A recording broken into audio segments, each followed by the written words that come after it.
এবার জাপানকে হুরমুজ প্রণালীতে যুদ্ধজাহাজ পাঠানোর আহ্বান জানিয়েছেন মার্কিন প্রেসিডেন্ট ডোনাল্ড ট্রাম্প, কিন্তু বিষয়টি নিয়ে এখনও আনুষ্ঠানিক প্রতিক্রিয়া জানায়নি জাপান।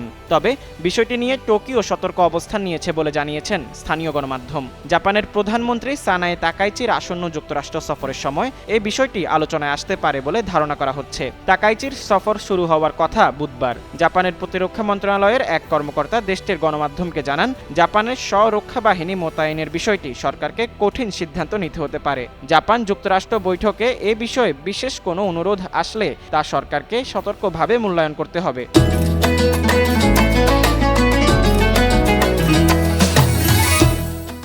এক্ষেত্রে জাপানের পররাষ্ট্র মন্ত্রণালয়ের এক কর্মকর্তা জানান, কেবল ট্রাম্পের আহ্বানের কারণে টোকিও তাৎক্ষণিকভাবে নৌবাহিনী পাঠাবে না। জাপান তার নিজস্ব সিদ্ধান্ত নিজেই নেবে।